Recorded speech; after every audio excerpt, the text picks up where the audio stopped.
and to finding themselves. So, yeah, thanks. Can I add to that, please? Sure. Sorry, you got always excited. See, everybody has interest. There will be people who like science, astronomy, geography, history.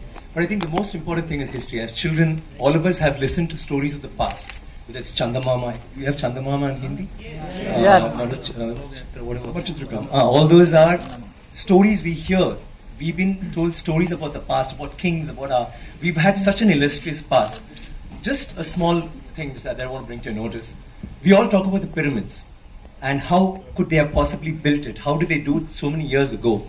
But do you know that in India we have so many temples, but the one with the highest Gopuram is there in Tanjavur, which is where the Chola dynasty had happened, and his role, Rajaraja Cholan, had built it.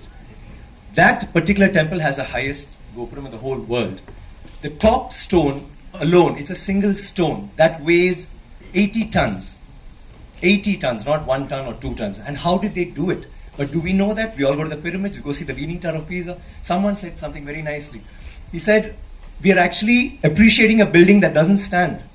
It's falling over and wow, let's take a picture, let's take a selfie, and we're getting excited. But we have temples today that stand and they didn't use plaster. Do you know that for this particular stone, they had to use a ramp which was 6 kilometers long, which was pulled by bulls, elephants and people.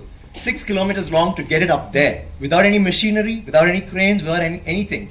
And they didn't have plaster. It's withstood 6 earthquakes. You know what happens when an earthquake comes? Without plaster. What they have done is they have an outer wall, then inside that they have a corridor of 6 feet, which is an open, just a corridor, and then they have another structure inside which goes all the way to the top, which is why they can withstand earthquakes, which is why they stood so long.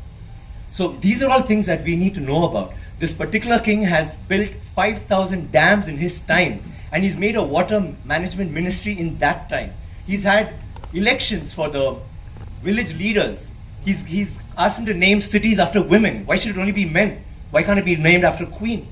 And they've had hospitals, free hospitals, and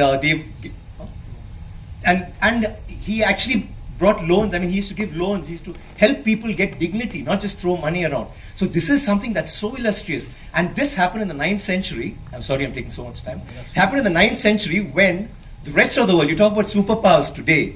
The 9th century, all this happened when we had the biggest maritime naval thing in the world.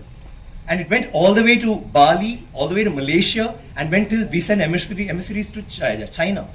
And you know what was the superpower doing then? America hadn't been discovered by Columbus till 500 years later.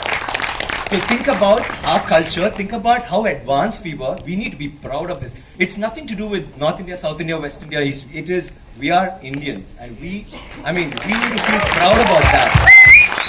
And England is so illustrious, but England were invaded by the Vikings, and the Europe was in the dark ages during the 9th century. They had nothing going on. So don't you think we should celebrate history? Need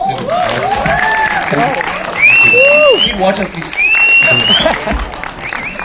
Morning, sir. I got 2 questions.